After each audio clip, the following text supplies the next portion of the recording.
We're going to talk about Philly, some of the top 10 places to invest in Philly. I always get these questions from people who are interested in Boots on the Ground or in the Boots on the Ground program. Where are the best parts of Philly? Well, one, we always talk about Fishtown.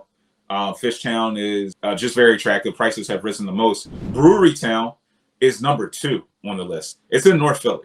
I've taken some of you guys on the ride along through Brewery Town. And some of you are like, bro, Brian, it's a little block to block here. Like, there's a nice new construction next to a land lot. Yeah, but it's the second, like, top 10 up and coming area. Lots of value. There's Old Kensington, which is right between Fishtown and Northern Liberties. There's Port Richmond. Port Richmond is interesting because it's right beneath, like, one of the worst parts of the city.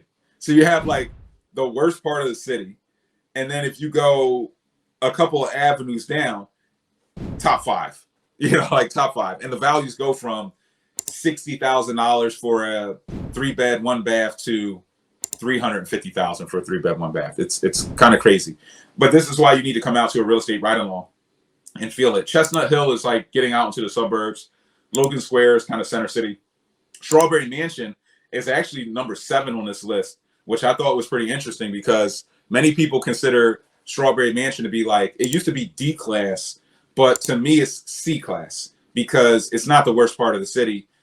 There's definitely blight, there's definitely crime, there's definitely these things that are going to be elements within pockets of the city where there's massive value. But to me, this is that perfect C-class pocket where people who buy in now are going to have their properties appreciate 100K or more within the next 5 to 7 years. I don't even think it'll take 10 years, and it might not even take 5. There's a renaissance going on in Philadelphia. Everywhere, as we go on this ride along, especially this next one, which may be the last one of the year. People have been asking me that. When's the next one? I can't make this one. This may be the last one of the year. So I recommend just tapping into this one if you want to get out and get hands-on with me in Philly. But this market, like as we get in May and it gets warm, you'll see every block we go on in this ride along, there's going to be contractors hanging off of ladders, hanging out of windows, banging hammers. I mean, Philly is just being rebuilt at a rapid level. And this is the time to get in on this opportunity if you're interested.